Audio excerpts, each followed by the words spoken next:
Piece piece అంటాం కదా.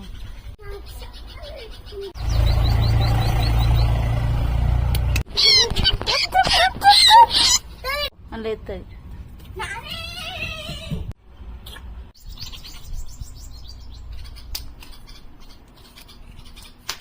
ఏదిరా పిల్ల.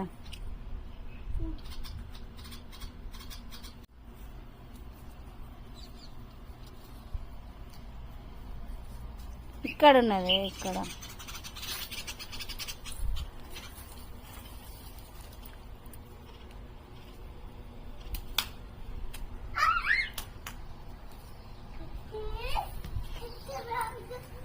ఆ గూట్లో ఉన్న పక్షి పిల్లలు రెక్కలు రాకముందే కిందికి రావడం వల్ల పాపం వాటికి ఎగరలేక అటు ఇటు తిరగలేక పాపం నిలబడుతున్నాయి. పాపం తల్లి పిట్ట అనేది ఎంత అంటే ఎలా తిరుగుతుందో మీరు చూడొచ్చు. పాపం చాలా అంటే చాలా కంగారు పడుతుంది. 2 పిల్లల కోసం అది ఒక రకంగా వెనుకలాడుతుంది. అయినా అవి దొరకట్లేదు.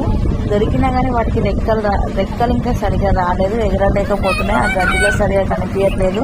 మేము మెల్లమెల్లగా కట్టతోటి తొట్టి ఇక్కడ దాకా తీసుకొచ్చినాం. అంటే వాటిని ముట్టుకుంటే గట్టిగా వదులుతున్నాయి, భయం అవుతున్నాయి. ఎందుకంటే ఇవి 2 పిట్టలు ఇక్కడనే ఉన్నాయి. 2 పిట్టలు మళ్ళీ ఎక్కడ వస్తాయి అని భయం అయ్యి.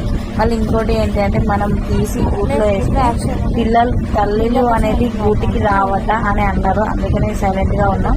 చివరికైతే అవి తల్లి పిల్లలను అయితే చూసుకొని ఒక చెట్టు మీదకి అయితే తీసుకెళ్ళాయి. ఆ గూట్లోకి అయితే తీసుకెళ్ళలేదు. ఎందుకంటే ఆ పక్షి పిల్లలకు ఎక్కడ ఏంటిది అనేది సరిగా తెలియదు కదా. అందుకే ఒక గూటి దగ్గర ఒక చెట్టు మీద అయితే ఉంచి 2 days దాకా అక్కడనే ఉండి రెక్కలు వచ్చాక వేరే దగ్గరికి అయితే ఎగిరిపోయాయి. మీరు చూడొచ్చు.